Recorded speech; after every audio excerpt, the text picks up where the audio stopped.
Hey, what's going on, everybody? I just wanted to preface this video letting you guys know that due to the coronavirus and all of the lockdowns that are going on right now, currently the beginning of the series is going to be mainly over, Discord, Skype, whatever we're using at the time.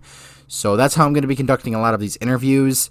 So if the audio sounds, a little bit meh or it's just because of that, I promise you. And once, all of this stuff dies down, lockdowns start going away, and all of this coronavirus bullshit is dissipating a bit more, the quality will get a lot better. But I am doing my best to make sure the quality is as good as possible for you guys.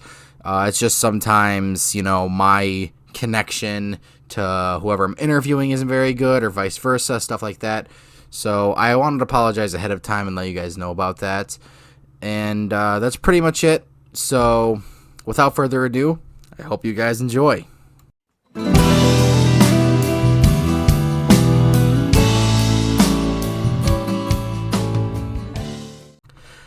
what's going on, everybody? It's the Mexinadian coming at you guys with another video. And today I am joined by the one and only Renevion from Damsels and Dingbats. Words. That was a great intro, but nonetheless, Renevion, how are you doing today? I'm great now, thanks.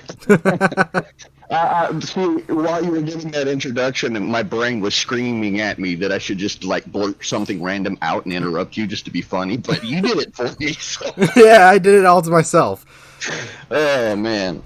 So for those of you guys who don't know, Renevion is an incredibly good friend of mine and an incredibly good friend of the channel. If you guys have not checked him out yet, you definitely should. He doesn't have a custom link yet because he's not cool enough. Like, I have one. So it's just Damsels and Dingbats on YouTube. It'll also be a link in the description for it. He's incredibly funny. I've played tons of games with him, and if you guys don't find him funny, you're officially banned from my channel.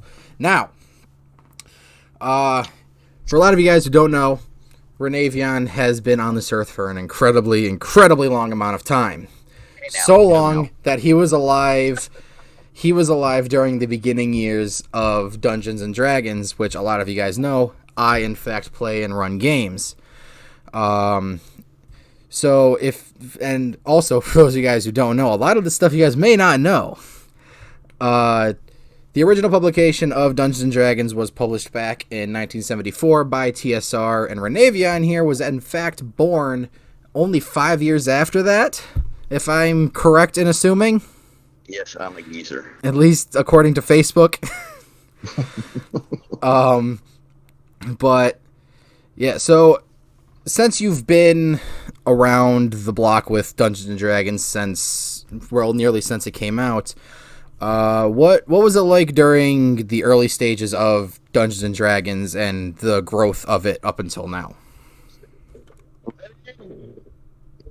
I didn't actually catch it in my early years. I wasn't actually introduced to it until late middle school, early high school. But it was, I don't know. Primarily, I would say that it was not as socially accepted. The community, society as a large tended to frown on role-playing games in general. D&D got a really bad rap. It was considered satanic, occultic. Anybody who had anything to do with it, we were the guys going around at night stealing babies and eating them and stuff like that. And D&D got a really bad rap. People did not understand this new thing that was out, and they just came down on it hard. It got so bad that they actually had to go into the Monsters Manual for Dungeons and Dragons and remove the demons from the Monsters Manual, just to get away from the stigma of being occultic, being, whatever that word was I was trying to use. Over the years, largely during my adult years, late 20s and on, there was that big boom where it was almost like the hobby was rediscovered, and now everybody and their pets are into role-playing. It's just this big generational. I really, part of me's like, I was before my time, but at the same time, like, it feels good to see something that I was really into when I was younger passed on to your generation and the generation after. And obviously the mechanics have evolved considerably. Second edition, if you were to go back and look at it now, even though there are a lot of die-hard fanatics and loyalists, it makes no sense whatsoever. Yeah, it was not a very good time. No. So the mechanics clearly have been doing lots of changing. Now, I've never played 4th edition, but we're not going to talk about that. Yeah, 4th edition is essentially the Jared Leto of Jokers. They tried to get back to their miniatures battle, because Dungeons and Dragons started as a come on, brain. See, this is what happens when you put me on the spot. I don't have enough poop in my brain tank. It was a war game. It was like a military war game. It was meant to be like a simulator. What would happen in this situation and so forth. And the whole fantasy portion of it, the storytelling portion of it, didn't come until later. I think 4th edition, they were trying to get back to that whole, we've got the minis on the table and we're just going to focus on the fights. And there is a community out there for that, but largely by what I saw, it did not hit well. And they put 5th edition out real quick. Yeah, from because I've obviously not even been alive as long as you have, but I've clearly not been. And with that being said, I've clearly not been playing D&D for as long as you have. In fact, you introduced me to the game roughly 8 to 9, maybe 10 years ago at this point. And I know from experience from playing that you do in fact play fast and loose with the rules. It actually brings me back to a video that you created, I think maybe 2-3 years ago, right around the start of your channel, where in that video you said that you believe the rules of the game are just guidelines for how the game should be run, but it's not the law. I believe I quoted that correctly. Do you still believe in that statement, or have your views on the rules kind of changed and how they should be interpreted? Or I live by that statement. I mean, anybody who's watched my channel and watched my recent D&D group realizes not only do I play fast and loose with the rules, I don't even know half of them. I mean, to me, it's a game. You always got to remember it's a game. Some people take shit way too seriously these days. And the thing with a game is it's supposed to be fun. If you're not having fun, why are you doing it? And I find that the mechanics, the rules, if you don't know them, it takes more time in the middle of a freaking game session to stop and look them up than it does just to use a little bit of common sense and move along. And then, you know, if it's an important rule, look it up after the game and institute it later. I'm more concerned about the players having fun. Being allowed to express themselves creatively and maybe try things that aren't in the rulebook, such as drinking a water elemental. Dan, you know, it's about having fun. And if you're feeling like you have to do number crunching in a spreadsheet and you're afraid you're going to fail a test you're not actually taking, then it's not a game anymore. And yeah, I'm not. That's not my thing. I'm not saying that doesn't have its place. I'm sure there are a lot of game masters out there that's how they do their thing. Every dungeon master is different. Every dungeon master does what they do differently. And I'm just one of those guys that likes to get a laugh and make sure that my players walk away from the table having at least enjoyed themselves. So, very well said. Because I know, like I said, I've been playing at your table for roughly 8 to 9 years now. Well, more or less within the last 3 or 4 years. And within that 8 or 9 years I've been playing, we've seen your original group started off, at least here in Michigan, it started off as your stepson Tyler, also Evergreen Gaming, and your current wife. I say current like there's going to be another one. Man, I can't handle what I got. I love you. No, she doesn't watch my videos. Yeah, and your wife right now, Tara. So, and then probably, if I'm not mistaken, that group went on for what, a couple months, maybe a year, was it? Yeah, it was. It wasn't long. I mean, Yeah, and I we know. needed our we needed our Anthony. Yeah, and I was at one point I just wanted to hang out with Tyler, and he said you guys were playing Dungeons and Dragons. I was familiar with it at the time, but I didn't know exactly what I was getting into. Um, and so I stepped in, and while it was a rough first maybe 2-3 months with me, I eventually got into the habit of coming back over, but after that, we realized that our group needed to be a little more well-rounded, so we needed a fourth person and not just you playing an NPC as well as being the DM. So, Well, that works. yeah, so, and I know through these entire years I've been here, we've all seen, there's been at least five other different players at the group that came and went until you finally got down to your core group, which was, me, Tara, Tyler, our friend Malik, Tyler's quote-unquote cousin Alex, and his aunt. So would you have any advice on how to, I guess the best way to say it is how to run a game that is constantly switching through players, or, how to run a game that has less than like 4, maybe 3 players? Like, what would you say to someone that's having issues keeping players at the table, essentially? Don't worry about it. Shit happens. Fair enough. You are only responsible for presenting entertainment to the people who can show up. If they can't show up, focus on those that do. If you have a small group, that is your group. Focus on them. If you want a bigger group, that's fine, but give your attention to those that are eyes on you right now. If you have people coming and going all of the time, then, like I said, focus on those that are there. If you're really big into character backstory and molding your campaign around your player characters, that can present some challenges if you don't know when so-and-so is going to be there next. But for those that...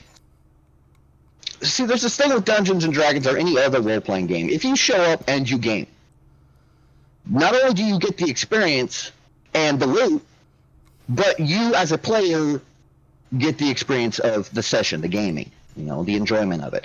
If you don't show up, you're not going to get experience. You're not going to get the gold. So, the same situation with developing your character backstory. Those people who show up are going to get more attention.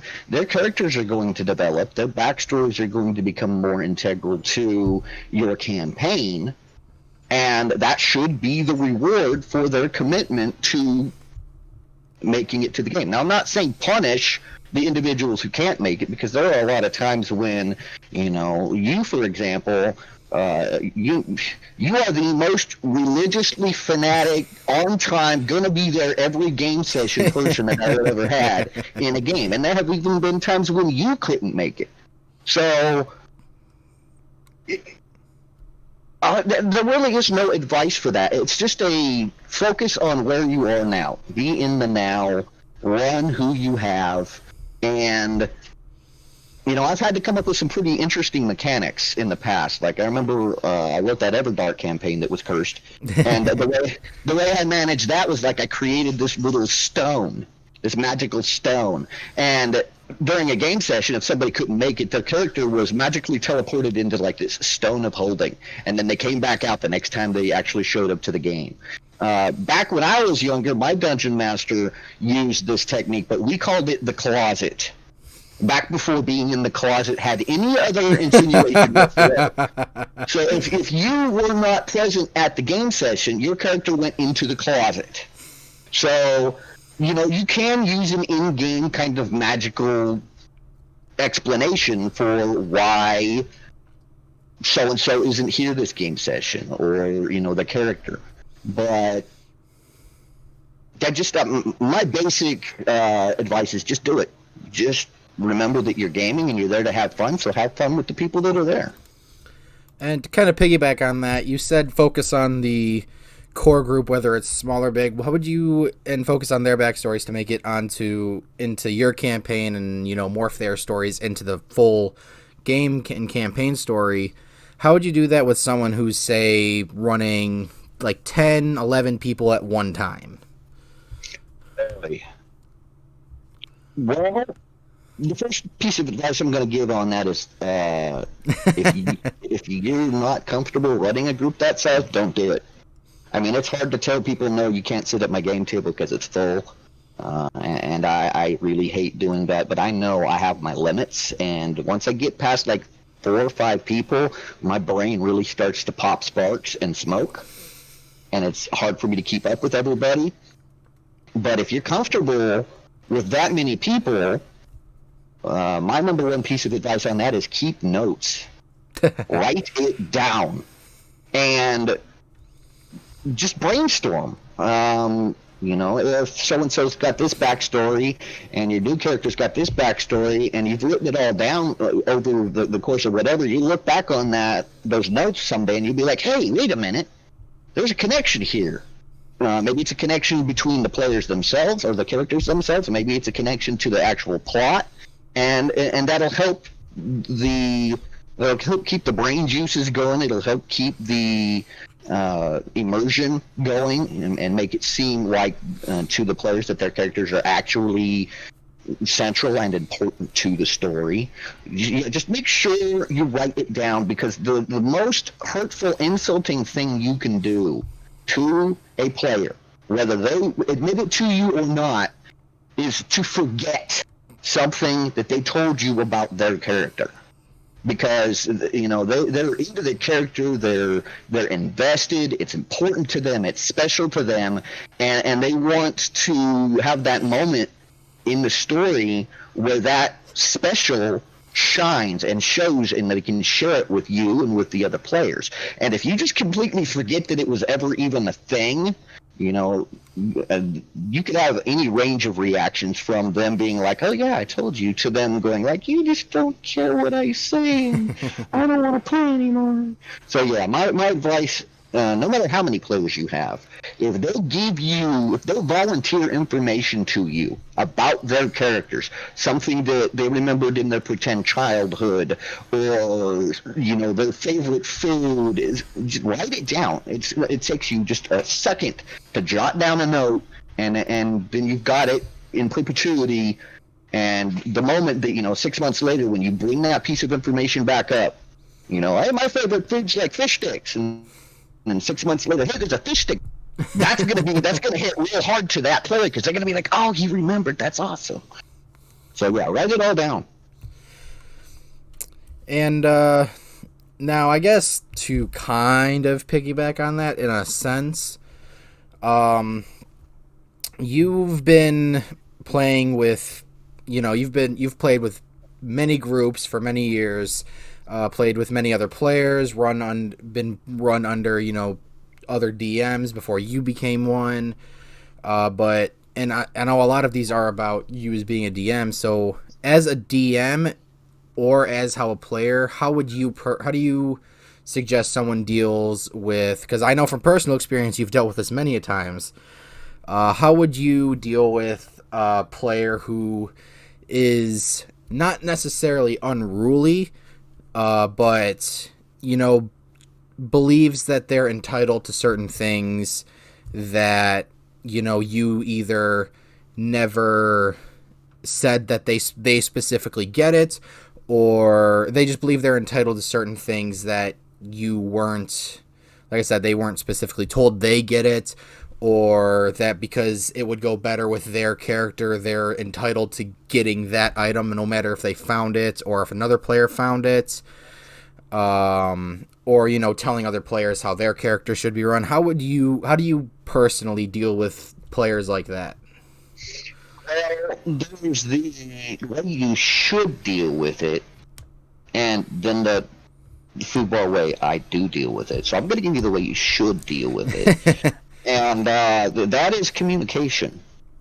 If you're having problems with a player, you need to sit down with them, preferably you and said player, away from the rest of the group. You don't want to call a player out during a game session in front of the other players, because that just embarrasses them and makes them defensive, and yeah, that never ends well. So after the game session, just be like, hey, yo, can we talk for a minute?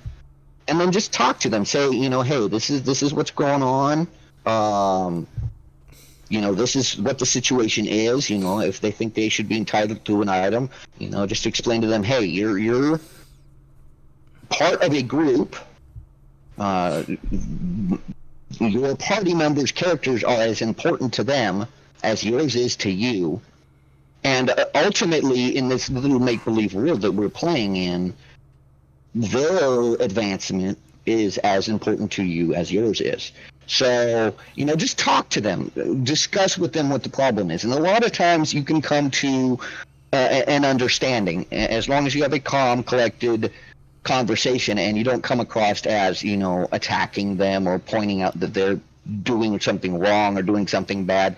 Just, make it clear you're trying to understand where they're coming from, and you want them to understand where you're coming from as their dungeon master. Now, if they completely will not work with you and they're just an asshole, get rid of them. You need to take into consideration the other people in your party are there to have a good time, and if this person is ruining it for them, as much as you want to be a nice guy and roll over and just take it, you got to take them into consideration as well. Now, speaking about the party, when it comes to characters feeling like they're entitled to items, or players feeling like their characters are entitled to items, that's really a group dynamic thing. I try to, in my groups, let my players decide amongst themselves who gets what, who'd benefit the most from what. So encourage, if it's an issue, encourage them to role play as the characters, debating, discussing with each other who should get what. Not only will that give them a chance to kind of, anchor themselves back into the game character-wise, give them some development between their characters, but, it may help the situation to resolve itself. But again, if it doesn't, and it's just being deconstructive to the session, just, you can always say, hey, the item is no longer with you. I'm taking the item.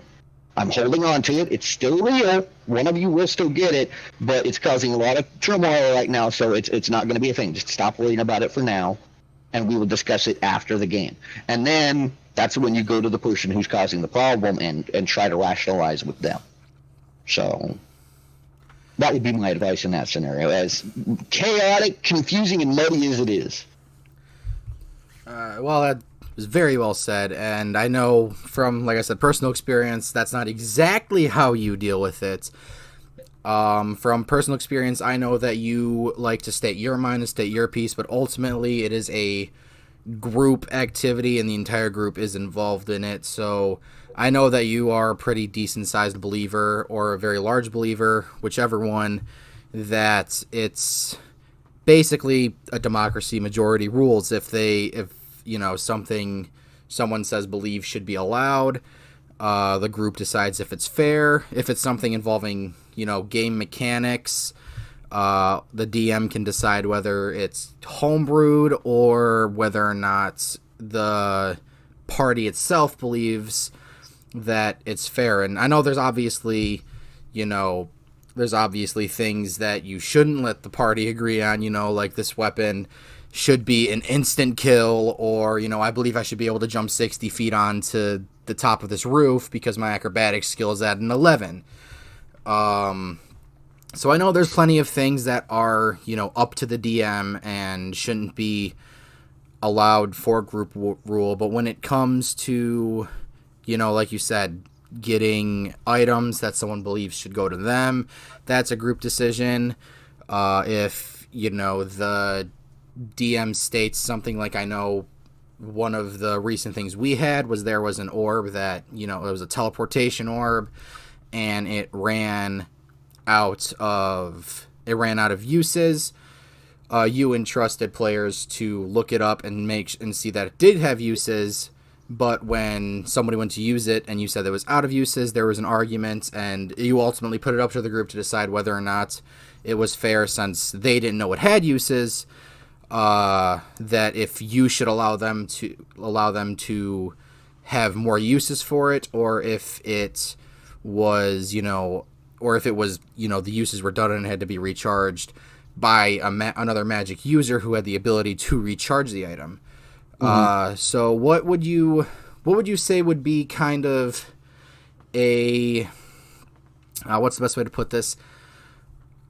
What would you say to any groups who are having these types of problems, and any DMs that are hesitant about doing stuff like this? What would you say would be an accurate way? I'm trying to figure out how to word this question, because this is not one I had written down. What are your views on groups the actual groups deciding on what is and isn't fair, and what a DM should be, what type of things should be decided by the DM and not the group? The first thing I would suggest is know what type of game you want to play. If it's a loosey-goosey, free-form type of thing where you're really not using the rules at all, then there really is no harm in letting the players have more freedom and more reign on what's going on with the story and the campaign and the game. But if you have like a plot that you're trying to get across, or you're trying to maintain a certain level of realism, if you see something getting ready to happen that you realize, no, this is going to break my campaign, this is going to break something, then you need to rein it in a little bit. And hopefully, if your players realize that, hey, our Dungeon Master is very lenient with us and allows us to get away with all kinds of crap, hopefully they'll realize that when you do say no, or you do put limitations on them that they don't understand, they will have learned to trust that there's a reason for it, and not get upset and not get frustrated. Now, if they do, that again goes back to the situation where you need to just pull them aside and have a conversation with them, because it's probably just that they don't understand where you're coming from. Maybe you just need to give them a little above board peek behind the curtain to say, hey, your character isn't aware of this, but I can't let you do this because this will be the result, and this is why this will mess everything up. And the example with the orb that you're talking about was partially my mistake as the Dungeon Master, because I should have realized when I handed out the item that it had charges. I did not do my research. I have a very strong, you guys should know your characters and how to play them. So when I ask you something, like, how does this ability work, I trust that you know what you're talking about when you tell me, and we go from there. That way, instead of memorizing the entire player's handbook, I can focus on the Dungeon Master's Guide, the Monsters Manual, the campaign, the world, blah-de-blah-de-blah, and everything else. So when I gave the item, I didn't realize it had charges. So we were just using it like it didn't. And the player in the limelight here got used to using this item like it didn't have charges. Well, then a situation arose when I realized, hey, wait a minute, this item's starting to feel a little overpowered, like it's starting to feel a little unbalanced here. And then I actually looked and I realized, hey, this has charges. And when I tried to implement the fact that they had charges, it caused some hurt feelings, because that player felt like they were being cheated, or it was an unfair situation. And in the moment, that caused a lot of tension. But then after the fact, when I went and talked to the player and explained to them what the situation was, they understood what was going on, and we were actually able to come to an agreement where we realized the item has charges, but since you didn't know, I'm not going to enforce the whole it's empty now, where And that's another reason, another example of how back in the day things were different. My dungeon master wouldn't have told me there were charges because there's no way my player would have known, my character would have known. And when I ran out and tried to use it and it didn't work, I was screwed. So, the way gamers approach the hobby is different as well. So you just have to keep in mind what kind of players you have, what they expect from the game, and just make sure to communicate with them. If you play light and loose with the rules, they're going to expect you to play light and loose with the rules. So if you can't play light and loose with one of these rules all of a sudden, you need to make it understood why, because it's breaking what they're used to. If you're one of those dungeon masters that plays only by the rules, your players have to know what kind of game you're running and what they can expect from you. And when you break that mold, it can cause problems. So just communicate with your players. That's probably the best advice I could give for just about any question you can ask. Communication is key. Communication is key. Exactly. So we've established that you are a very long time and experienced gamer in all forms of games, whether it be the creation of WoW, whether it be Pong, and ranging from board games to RPGs to now modern day video games, gaming computers, Xbox Ones, PS5s. So throughout all of the years, and I know you've talked about this before on your channel as well. Whoops, I just hit my microphone. But I know you've talked about this on your channel before. I don't remember the exact video. But I know you talked about it. So since you've grown up through all of these different, I guess for lack of a better word, levels and phases of gaming, what's your opinion on living through all of it, from, like I said, board games to now PS5s and gaming computers? I try not to think about it too much. I mean, it's obviously all for fun, and I've had a blast through the years. It amazes me to watch the hobbies grow. Back when I started, it was a lot of imagination and, cowboys and Indians, cops and robbers, bang, bang with the fingers. And, as the years passed and turned into decades, the hobby became more immersed with technology.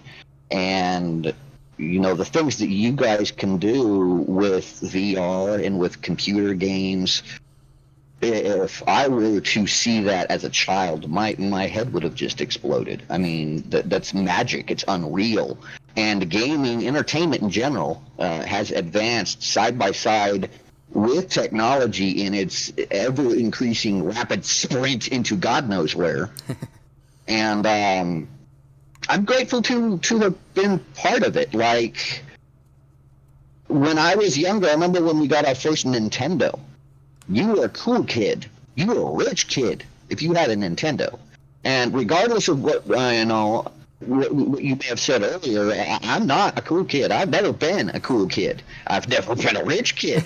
So when we got our first Nintendo, like, holy crap, our reality has changed. And we stopped going outside and playing in the dirt. And we stopped chasing each other around on our bicycles and beating each other with sticks. And then that's when the generation of sitting in front of a TV all day kicked in. And from there, it just got, the graphics got better, the computers got more expensive, and but it's not just video games, like board games. The board games have advanced as well. All I guess realms, regions, sections, portions, everything game related. Gaming has become very, very significant to our culture in this day and age, and every element of gaming has advanced so far. I mean, I've got a board game sitting out here. For those of you familiar with Gloomhaven, I don't need to say anything else, but for those of you who are not, this board game weighs more than my computer does, and it's almost like a living board game. Like, you have characters that advance, and there's a story. It's like playing a role-playing game without a dungeon master. And, like, the difference between generations, like my mom and dad, they still play checkers. And my mom plays solitaire on the computer, and maybe some little apps like Farmville, if that's still a thing. But my stepdad, he can't handle a computer without getting pissed off. Like, he has to have my mom put him on a website and be like, I want to go here, okay, and then she like handles the controls. But if you were to set even one of the basic low spec PC games in front of one of them, or this Gloomhaven board game, it would melt their brains. And I can see a time, with as fast as things are progressing, where our kids are going to be playing games and we're going to be watching them going, how the hell? I mean, little Timmy doesn't come out of his room, but there's no porn involved. Like, he's laying on his bed, staring at the ceiling, and he's like mentally jacked into the internet, and I don't know what he's doing in there, and I don't know, It's chaos, but it's fun chaos, and I think if we did not have gaming at all, we would not exist. We would have flat murdered everybody and ourselves. The release that it gives us from the drama and the stress and the anxiety, like, we need that as a species, let alone a culture. So I'm grateful that I've experienced it, and it has been a very long, weird trip for sure. But I'm less interested in where I've been and more interested in where we're going. So let's cross our fingers and hope we don't all blow up tomorrow. The interactive video games have gone too far. Yeah, essentially. And so, with these many years of experience on in the whole gaming scene, and the evolution of it, RPGs have been kind of in the middle limbo type area.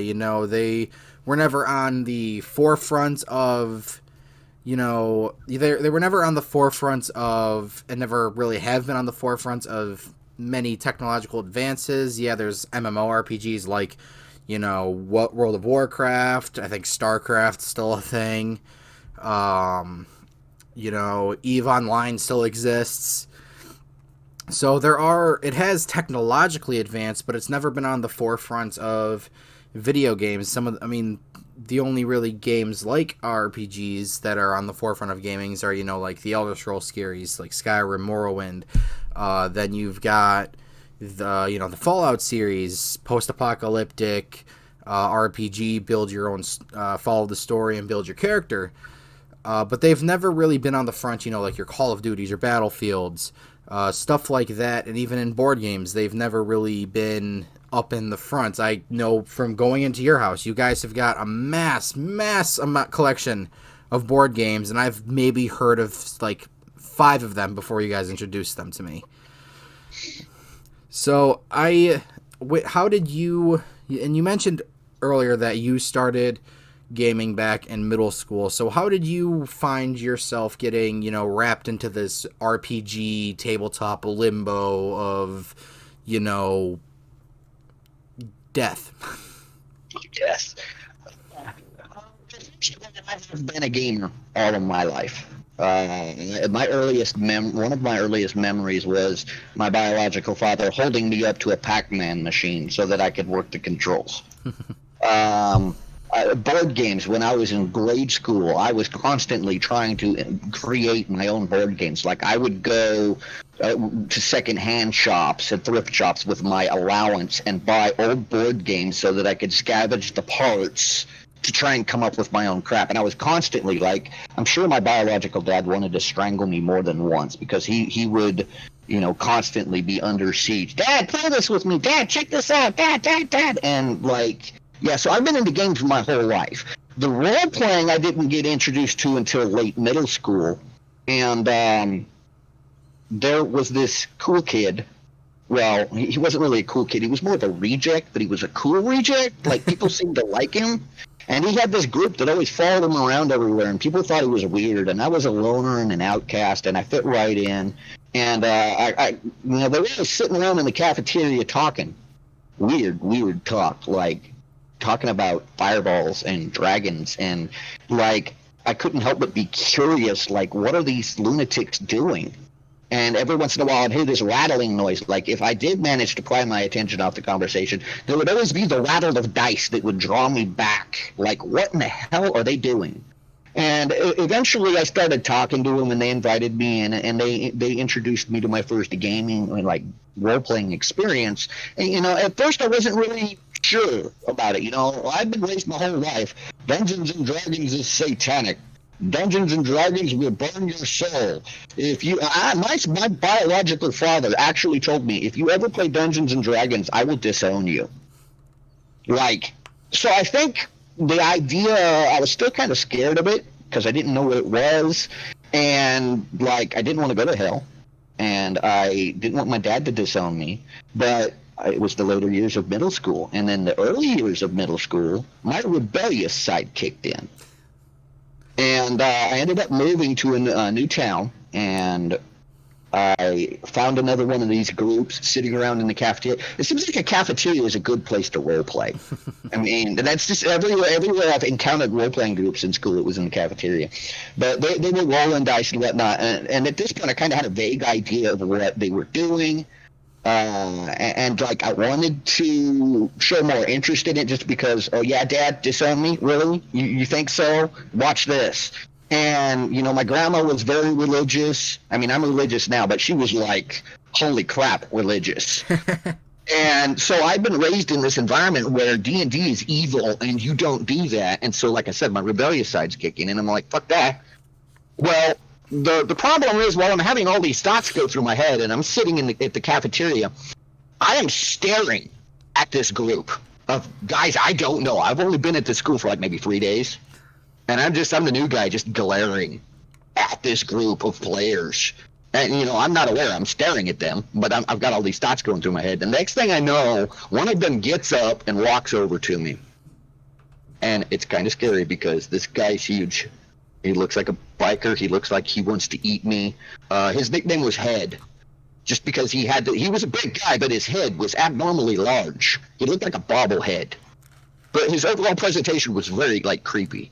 And so I thought, great, I just attracted the attention of a bully. Here we go, new school, getting a good start. What do you go, dumbass? Well, anyway, he walks up and he introduces himself, and he's like, you ever play Dungeons and Dragons? And, it went from there, and I've been hooked ever since. And, that was my first actual, I called ourselves the crew. Because back then it was cool to be part of a group. And your group had to have a name, and the rest of my group, I don't think were as enthused or, into the whole naming thing, but they let me do it. So, but when I look back on my first game group as a player and my memories and what I base the way I run games off of, the games that I try to duplicate with my players, that is the group that I reference back to. So, and kind of going along with that, since you've been playing for a very long time, and I'm assuming you've played various different RPGs, because if a lot of people don't know, Dungeons and Dragons is not the only tabletop RPG. There are very many, and like I said, I'm assuming you have played quite a few of them in your day. You've run me and your family on quite a few of them. So what would you say is your favorite RPG that you've played over the years? Well, you already know the answer to that question, but since this is an interview and you're trying to present it to your audience, I will oblige. Deadlands is actually my favorite. Dungeons and Dragons is and always will be part of my core gaming arsenal. I will always go back to that, but the Deadlands mechanic, the way they ran their game, the concept of the story, everything about the game was so original when I was introduced to it. It was new, it was exciting, it was fresh, and my dungeon master started me on D&D, but then he introduced me to Deadlands. Back then, all they had was Deadlands: The Weird West. So it was cowboys versus zombies, and it was just great. Like, I loved it. I loved the fact that you used cards for initiative and you used poker chips for different things. And I could be a cowboy gunslinger who used magic through his gun. And, you know, it was the same basic concept, role playing, the Dungeons and Dragons has, but it was a new setting. It was a new mechanic. It was actually my first experience with a new mechanic other than what Dungeons and Dragons used. So it kind of stuck with me. When I got to the point where I started running games, I tried my hand at all kinds of different games. You know, I did Palladium Fantasy, I did Palladium Superheroes, I did Rifts, Dungeons and Dragons. You know, like you said, there's so many of them that I tried my hand at. But I kept coming back to Deadlands. And I found that the way I run games, the way my creativity works, just meshed with the mechanics and the story so well that I found that many of the best games I ran were for Deadlands. And by then, of course, it had graduated from Deadlands, the Weird West, into Deadlands, the Wasted West, which you've covered on your channel. I'm not going to explain it here so that the people who are listening now will go back and watch those videos.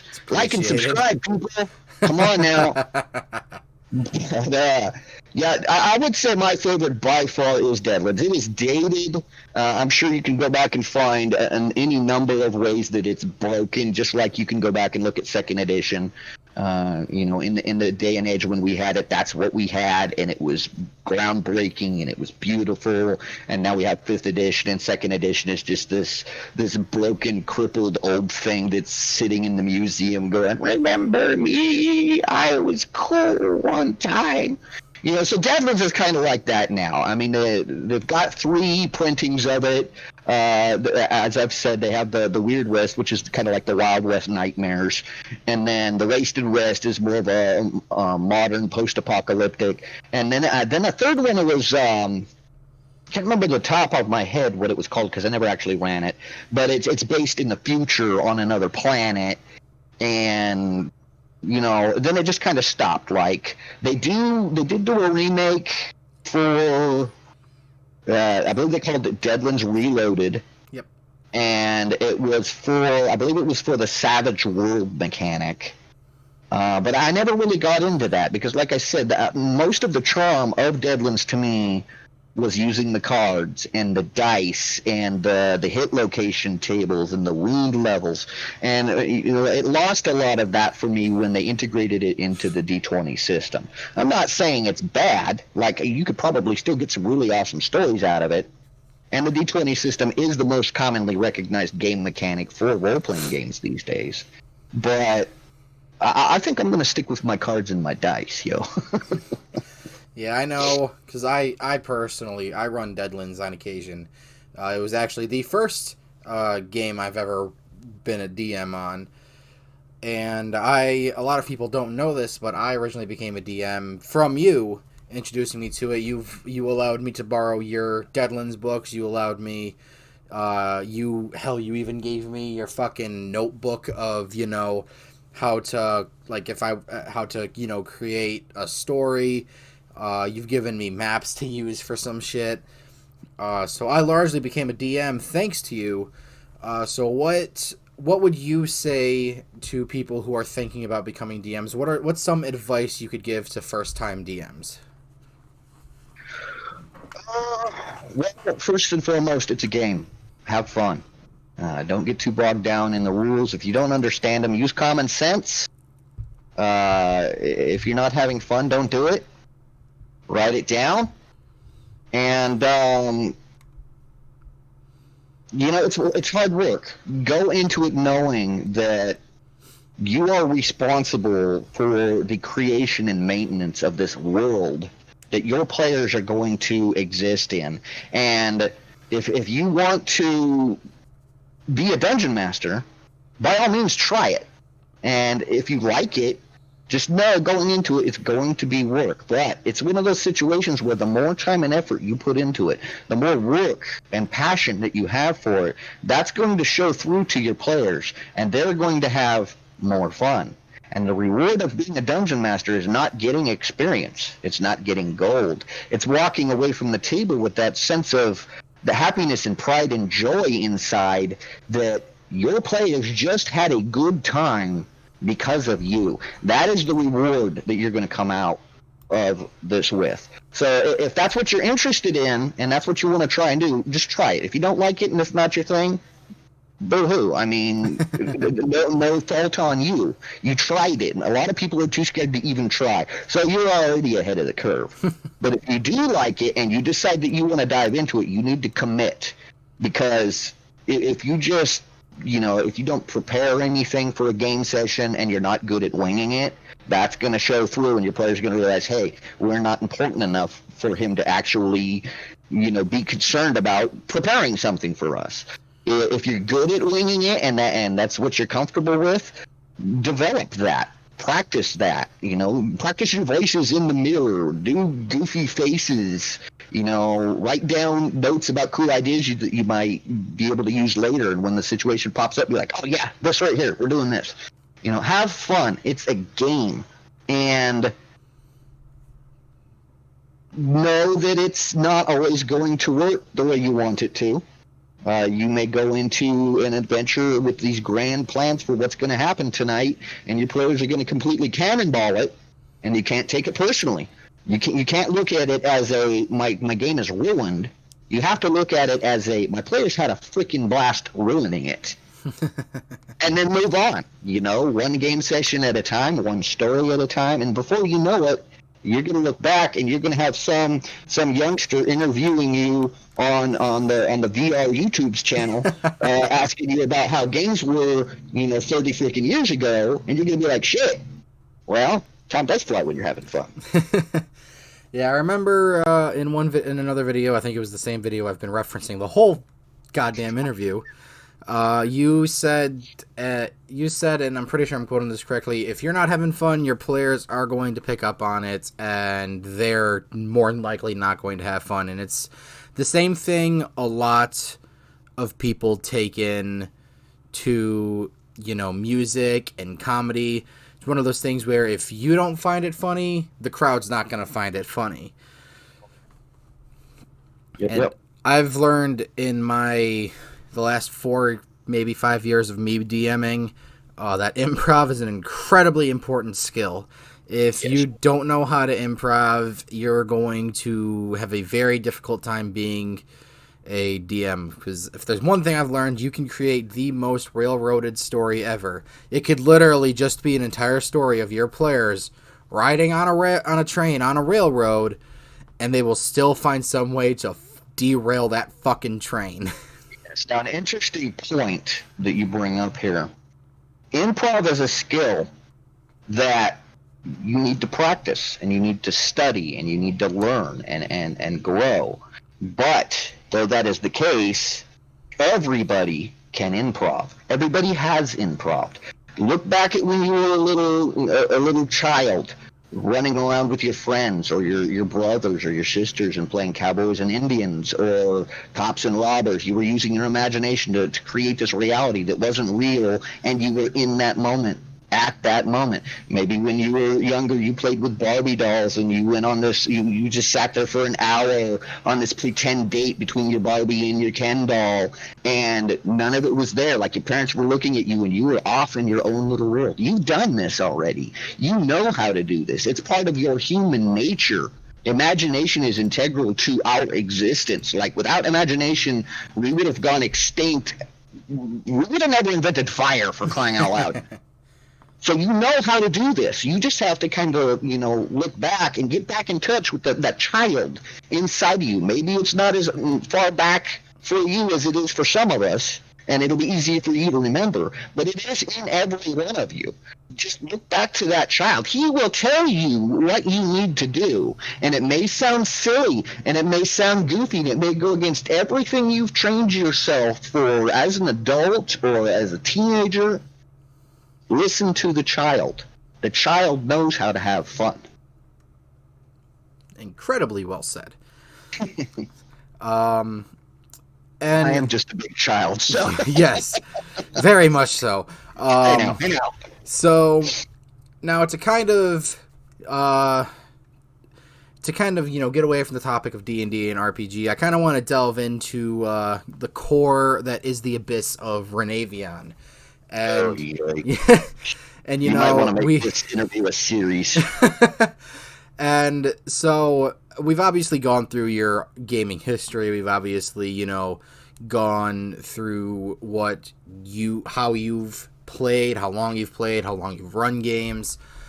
But what a lot of people probably don't know is that you didn't always, you weren't always the gotta play every weekend, no matter what type of person. You actually did have some form of life. So what I want to ask you is what was your day-to-day life back, and if those of you who don't know, Oregon, what was it, Milton Freewater? Yeah, that was what I considered to be my hometown. So what was your day-to-day life back there, because I know that you drove Combine. So what was your normal day-to-day life from, after graduation of high school, or even during graduation of high school? Well, as you may or may not have picked up over the last year or so, adulting sucks. Yes. You find yourself having to do things you don't want to do constantly. And there's nothing you can do about it. You just have to do it because that's how you survive in today's world. Well, not today's world, just in general, So that's what I did. I survived. I got up in the morning and I went to work, and I hated work, and I hated the people I worked with. Well, I didn't hate the people I worked with. I just hated the fact that I had to be around people in general. For those of you who don't know, ironically, even though I host a YouTube channel and I run games and all of that, I'm a very antisocial person. I do not like people in general. Most of them are dumb as bricks and should just eat Tide Pods. If you're taking offense by this, you're probably one of them.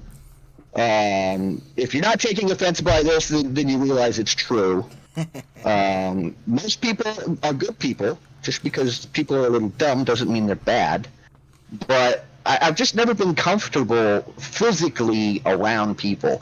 So holding jobs, doing the 9 to 5 or the 4 o'clock in the morning to 8 o'clock at night, or whatever the case was at the time, it was difficult. It was more difficult for me than it should have been. So I struggled with that a lot. I have struggled with anxiety and depression most of my life, and obviously social anxiety and depression don't go together well. There have been many times with jobs where I just either got fed up with it and didn't want to do it anymore, or I just was not capable of handling the stress socially, and I would get to the point where I'd say, fuck it, I'm done. And then after I quit and walked away, I went, oh shit, I don't have rent money. How am I going to eat? And, I've done my fair share of time in the past homeless. And ironically, I actually enjoyed most of it. Like, there's nothing as liberating as going where you want, when you want, and doing what you want when you want. But at the same time, when you pull yourself out of society like that, even though that's what I wanted, you don't get to benefit from the things that society has to offer, like hot showers and a warm, dry place to sleep. So I would always end up going back and getting back on my feet and going back to work. And that's pretty much what my life was this perpetual cycle of get a job, be a productive member of society until I can't do it anymore and my internal fuse pops, and restart, reset, recycle, whatever. And I moved around a lot. When I was young, I actually calculated that I moved roughly once every year of my life. Sometimes I moved a couple times during a year. I moved around a lot. I did not like to settle. I could not say I had a hometown because I was never in one place long enough to grow those roots. It wasn't until I moved back to Milton Freewater this last time that I met some friends, and I think it was actually getting the game group going that kind of anchored me for a little bit. And It's just same shit, different day type of scenario. It wasn't until I met Tara and moved up here that I really anchored somewhere. Family is very important to me. It is the most important thing to me. And the reason I kept going back to Milton Fleetwater is because that's where my family was. But I was part of their family. Like, it was my mom and dad. I was their kid. When I came up here and I got my Michigan family, all of a sudden now, this is my family. Tara is my wife. Tyler's my stepson. This is my little unit. Like, I don't know if it makes sense, but it feels different. Like, when you get older, right now the concept you have of your family is one thing. It's what you're used to. It's what you think of when you think of family. But when you get older and you get married and you have kids, and all of a sudden you have your own little unit, your own family unit, you're going to be like, hey, it does feel a little different. It's not better, it's not worse, it's not more important, but it's a different feeling. And that feeling cemented me here so hard that as much as I want to go back to Oregon, where my trees and my mountains and my rivers and my ocean and my family are, I'm still in this concrete jungle called Detroit. Or, the Detroit Metro, whatever. But yeah, it's a long story. Lots of things have happened to make me who I am. The same will occur for you and every one of your viewers. The journey doesn't end until you take your last breath. And who you are is defined by your experiences and your perspective. And who you are is constantly changing. And to get a good idea of who somebody is, like the question you just asked me, you would literally end up having to make a playlist. Because if I went over all of the big experiences and the memories and the joy and the grief, like, you would literally be documenting my freaking biography. So that's a deep question, man. But hopefully I answered it to some level for you. Nah, that was great. And because I know I've personally met your mom, and she's a fantastic person. My first 5 minutes talking to her, it was basically as if I was already part of her family as well. We talk to each other like we've known each other for years. And so would you say that, your mom, your biological father, and your stepfather, your immediate family was a very large part of who you are today? Or would you more equate that to, your experiences in life and your, just like you said, your big experiences in life? Well, yes and no. Don't worry, they're not going to watch this video. They don't know it exists. Well, just because we're thinking that, they're all going to watch it, and then, yes, in that my mom and my stepdad raised me. They taught me the wrongs and the rights and the honorable thing to do and compassion, and they laid the groundwork for who I am as a human being. And I will always value that. They taught me that if you don't have family, you don't have anything. Family's a big deal. And so, yeah, that did lay the groundwork for me. And they played a large part in my life throughout my whole life. Every time I fell down, they were there to help. Every time I needed someone to talk with, they were there to listen. Every time I needed to be slapped and told I was being an idiot and I needed to get my head out of my ass, they were the school of hard knocks. They helped mold me from an infant, a toddler, a child, into my adult years. And then of course, once I got out on my own and I started moving around and whatnot, my experiences also had a large effect on what molded me. But I would say, honestly, if I did not have my family, if I didn't know, at least in the back of my mind, that somewhere out there was a family member who loved me and cared for me and would do anything for me, I don't think I would have made it, especially not with the depression and the anxiety. There have been moments, man. There have been moments, even in childhood. But the family always pulls you through. And when you get right down to it, they may not say shit you want to hear.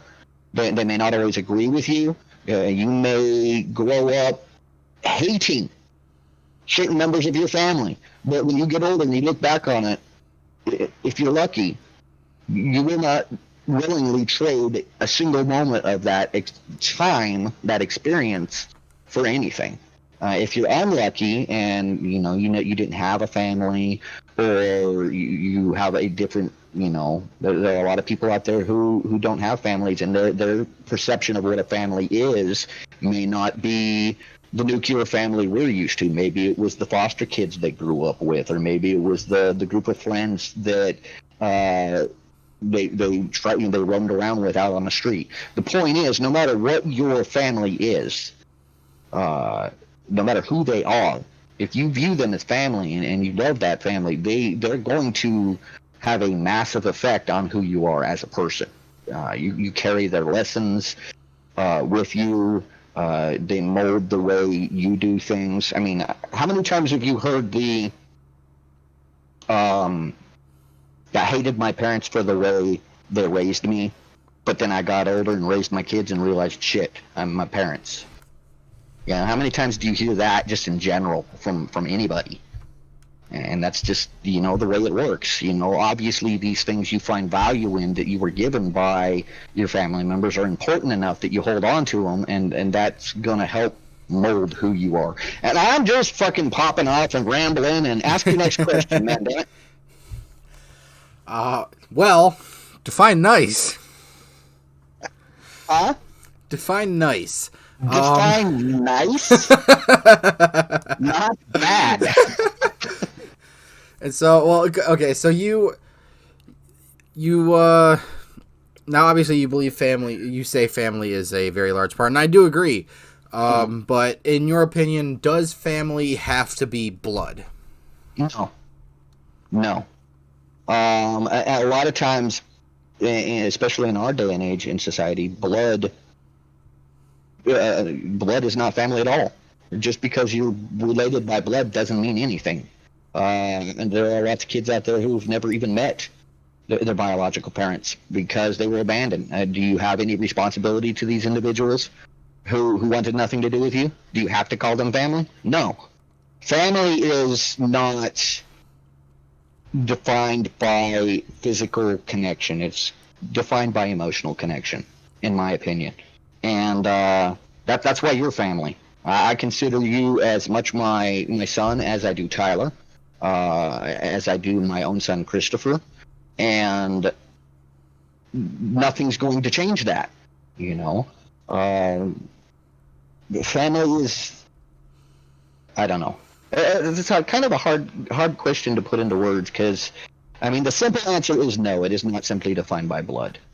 But why? There's a lot of emotions and a lot of experiences that go into why I believe that, and not everyone's going to agree. So I think it's for me, that's the answer. No is a good enough answer for me. Now we're going to get into a bit of a controversial subject here. Oh no! Bring it. Can you crit on skill checks? Yes. Well, no. Shit. According to Threw you a curveball. Yeah, according to the rules, you cannot. But I believe that it adds flavor. A lot of humor comes from fucking up. And you need to teach your players that when the one shows up on that dice, no matter what it's for, that's just shit luck on you. And I was raised in the generation where when the one comes up, bad shit happens. Yeah, no matter what, bad shit happens. The whole you can't crit fail a skill check, that's a more recent mechanic. And though I understand where they're coming from, and I agree that for some groups that works, and that's fine. I am, is sadist the word? I enjoy torturing my players. If they're level 1, I'm going to have fun coming up with the most dastardly evil but yet funny way of torturing them. I'm not the type that's like, oh, you failed a sneak check, die. I'm not going to be that drastic about it. But bringing a little humor into it, bringing some fun into it. This goes back to the if you're not having fun, your players aren't having fun. Well, the reverse is the same. If you're having fun, your players are probably having fun. So yeah, I do normally when a critical fail is rolled. I do tend to try and come up with some creative way of making that a visceral thing in the game, because then now all of a sudden your dice rolls are they're important. You groan when the low numbers come up, and you get excited when the high numbers come up. It's too easy to let role-playing games become mechanical and focus too much on the rules and the numbers, and it becomes less of an imaginary playtime and more of a number crunching freaking job. That's not fun. Nobody likes to go to work and do that. Why do you want to come home and do that? So yeah, of course, you roll a 1, we're going to have some fun. That's my next t-shirt. Next, you have to have a first one. Yeah, true. I'm making a list. One day you'll get there. But I believe that's going to be all the time we have today. Ended on controversy, like always. So, I want to thank you again for doing this at 1, almost 2 in the morning, because sleep is an entity that we don't know of. But yeah. Old man naps. Yeah, you sleep you sleep for 5 hours. It's 5-hour sections. I sleep until 5 in the afternoon. I don't sleep 5-hour sessions. I sleep 2 hours, then I'm up for 4 hours, then I sleep for 2 hours, then I'm up for 4 hours, then I pee a lot, and then I'm back in bed for 2 hours. I might sleep 5 hours a day. Eventually you'll get to 8 hours, right? Yeah, eventually. It may not be in a 24-hour period, but I'll get there, damn it. But yes, again, thank you for being here. You were the official first person I've interviewed for this new series. So, congrats. You're first at something. Well, thanks for having me. I appreciate the honor. And hopefully I don't traumatize your viewers to the point where they'll unsubscribe. It's already too late for that. Okay, well, that's not my fault. But if you guys... Yeah, it's been a pleasure. I appreciate it. So... And if you guys haven't, please go and subscribe to Renevion over at Damsels and Dingbats. He just finally got back into doing YouTube after, taking essentially a 2-year-long break. And he does, all right content, it's par. I'll accept that. I'll own that. I like that. I am par. And for everybody who is watching this, thank you so much for watching. I have been the Mexinadian with Renevion, and I am here to say stay home, stay safe, and adios.